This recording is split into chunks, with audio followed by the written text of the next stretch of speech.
नमस्कार दोस्तों, मेरे YouTube चैनल पर आपका हार्दिक स्वागत है। आज की इस वीडियो में हम उसने कहा था कहानी, जिसके लेखक पंडित चंद्रधर शर्मा गुलेरी हैं, उसका तीसरा अंक पढ़ेंगे। इससे पहले हमने इस कहानी के 2 अंकों का अध्ययन कर लिया है और 2 अंक और शेष रह जाते हैं, जिनका हम आगे आने वाले वीडियो में अध्ययन करेंगे। तो चलिए आज हम तीसरा अंक शुरू करते हैं। अगर आपको मेरा वीडियो पसंद आता है तो आप लाइक, शेयर और सब्सक्राइब करना ना भूलें। और अगर किसी बात को लेकर आपको डाउट होता है तो आप कमेंट बॉक्स में कमेंट कर सकते हैं, उसका आपको संतुष्टिजनक जवाब दिया जाएगा। तो चलिए हम आज का अंक शुरू करते हैं।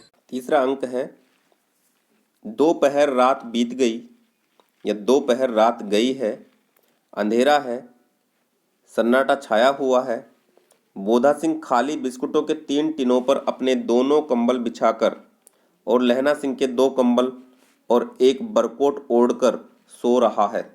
लहना सिंह पहरे पर खड़ा हुआ है, एक आंख खाई के मुंह पर है और एक बोधा सिंह के दुबले शरीर पर। बोधा सिंह कराहा, क्यों? क्योंकि वो बीमार है। इसी कारण से जो लहना सिंह है वो अपने कंबल भी उसको दे देता है और अपना कोट भी उसको दे देता है, अपनी सूखी जगह भी उसको दे देता है।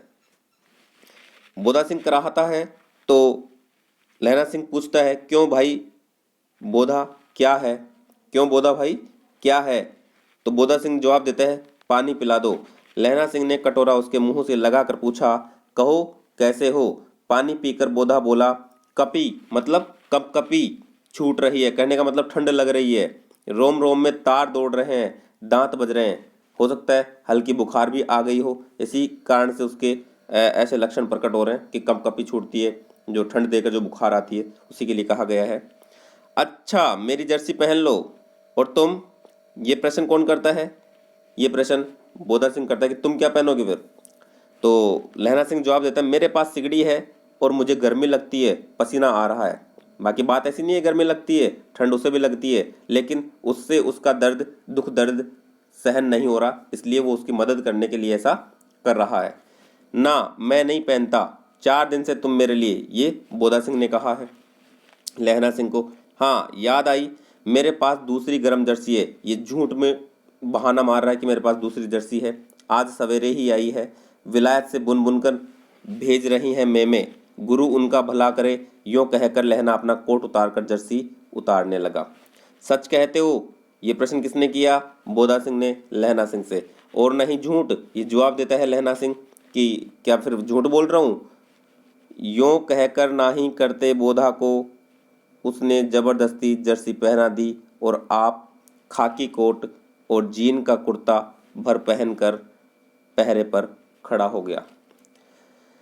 मेम की जर्सी की कथा केवल कथा ही थी, कहने का मतलब वो बात झूठ मूठ में बोधा को विश्वास दिलाने के लिए कही थी, ताकि वो मना ना करे, उसका कोट भी पहन ले। आधा घंटा बीता, इतने में खाई के मुंह से आवाज आई, सूबेदार हजारा सिंह। कौन? लपटन साहब। ये जवाब किसका है? हजारा सिंह ने दिया कि कौन लपटन साहब? हुक्म हुजूर, कहकर सूबेदार तनकर फौजी सलाम करके सामने हुआ। देखो, इसी समय धावा करना होगा। मील भर की दूरी पर पूरब के कोने में एक जर्मन खाई है, उसमें 50 से ज्यादा जर्मन है। ज्यादा मतलब ज्यादा, जर्मन नहीं है। इन पेड़ों के नीचे नीचे 2 खेत काट कर रास्ता है, 3-4 घुमाव हैं, जहाँ मोड़ है वहाँ 15 जवान खड़े कर आया हूँ। तुम यहाँ 10 आदमी छोड़कर सबको साथ ले जाकर उनसे जा मिलो, उनसे जा मिलो। खंदक छीन कर वहीं जब तक दूसरा हुक्म न मिले डटे रहो, हम यहाँ रहेगा। जो लपटन साहब आए हैं वो ये सारी बात किसको कहते हैं? हजारा सिंह को। किसको कहते हैं? हजारा सिंह को, कि ऐसा ऐसा तुम्हें करना है। तो हजारा सिंह जवाब देता है, जो हुक्म, कि जैसा आपने कहा है मैं वैसा ही करूँगा। चुपचाप सब तैयार हो गए। बोधा भी कंबल उतार कर चलने लगा, क्योंकि सब लोग युद्ध करने की प्रतीक्षा कर रहे थे, कब हमें मौका मिले शत्रु सेना के साथ युद्ध करने का, ताकि हमारे अंदर गर्मी आए, जोश आए। तो सभी लोग जाने के लिए तैयार हो गए। बोधा जो कि बीमार था वो भी कंबल उतार कर चलने लगा। तब लहना सिंह ने उसे रोका। लहना सिंह आगे हुआ तो बोधा की ओर इशारा किया। लहना सिंह समझकर चुप हो गया। पीछे 10 आदमी कौन रहे, इस पर बड़ी हुज्जत हुई। बड़ी हुज्जत हुई मतलब बड़ा विवाद हुआ।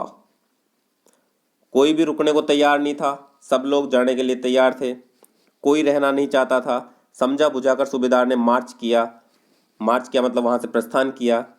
लेफ्टिनेंट साहब लहना की सिगड़ी के पास मुंह फेर कर खड़े हो गए और जेब से सिगरेट निकालकर सुलगाने लगे। 10 मिनट बाद उन्होंने लहना की ओर हाथ बढ़ाकर कहा, लो तुम भी पियो। अब हजारा सिंह वहां से चले गए हैं और लेफ्टिनेंट साहब वहां पर हैं। लहना सिंह वहीं वहीं रुक गया, वजीरा सिंह रुक जाता है, बोधा रुक जाता है। तो जो लेफ्टिनेंट साहब के भेष में जो व्यक्ति आया था वो वहां पर खड़ा हो जाता है, लहना सिंह की सिगड़ी के पास में खड़ा हो जाता है और उसे सिगरेट पीने के लिए भी देता है। किसको? लहना सिंह को, जो कि सिख है। आंख मारते करते लहना सिंह सब समझ गया, मुंह का भाव छिपाकर बोला, लाओ साहब। हाथ आगे करते ही उसने सिगड़ी के उजाले में साहब का मुंह देख लिया। किसने? लहना सिंह ने हकीकत पहचान ली। नकली लेफ्टिनेंट साहब का मुंह देख लिया। बाल देखे तब उसका माथा ठनका, मतलब उसके समझ में आ गया कि ये तो गड़बड़ हो गई, अपने साथ में धोखा हो गया।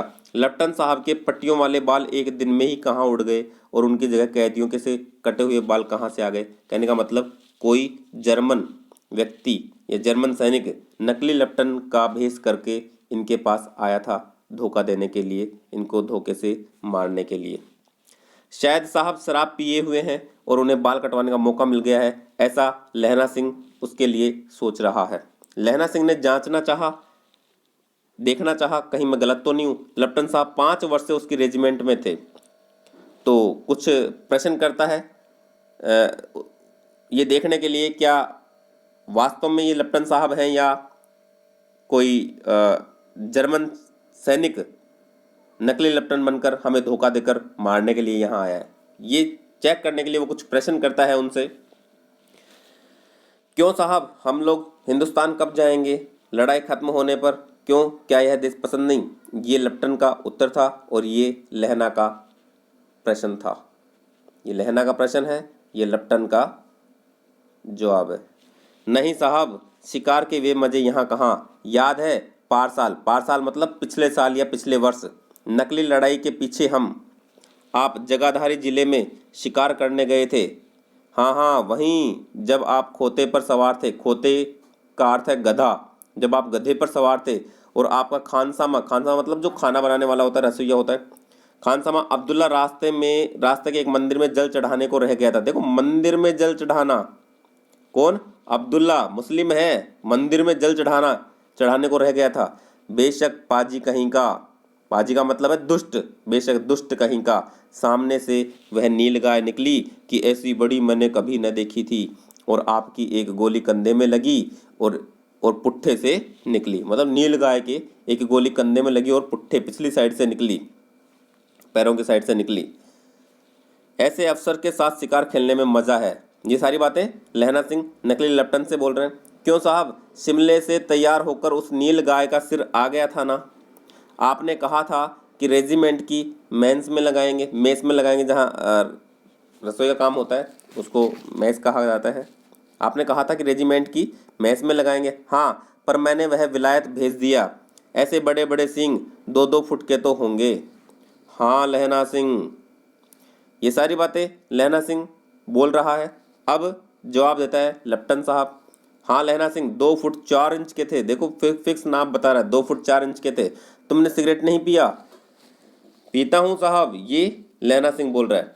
पीता हूँ साहब, दिया सलाई ले आता हूँ। दिया सलाई माचिस को कहा जाता है। ले आता हूँ कहकर लहना सिंह खंदक में घुसा। खंदक मतलब खाई में घुसा।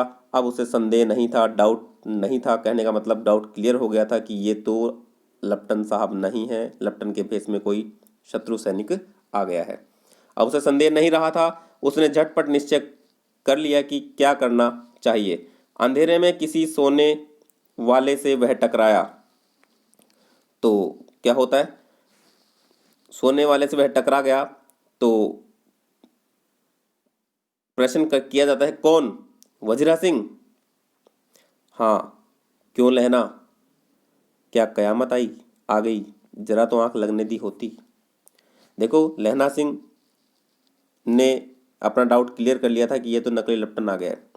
और जो सैनिक थे वो सो रहे थे, तो जैसे उसका डाउट क्लियर हुआ उसे पता चल गया कि तो नकली लेप्टन आ गया है अपनी खंदक में, और अब हो सकता है कुछ अपने साथ दुर्घटना घटित हो जाए। तो वो चुपके चुपके अंदर खंदक में जाता है। तो रात के अंधेरे में, अंधेरे की वजह से वह किसी से टकरा जाता है, और वो वजीरा सिंह था। तो उसे वह कहता है, हाँ क्यों लहना। वजीरा सिंह उससे पूछता है, क्यों लहना, क्या कयामत आ गई है? कि भाई क्या हुआ है, ऐसा क्या हो गया जो तू रात के अंधेरे में ऐसे से आ गया? जरा तो आंख लगने दी होती, थोड़ी देर तो सोने दिया होता। बाकी अगला अंक हम अगले वीडियो में देखेंगे। उम्मीद करता हूँ आपको समझ में आया होगा। अगर समझ में आया है तो लाइक, शेयर और सब्सक्राइब करना ना भूलें। मिलते हैं अगले पार्ट में, अगले वीडियो में। तब तक के लिए धन्यवाद। जय हिंद, जय भारत।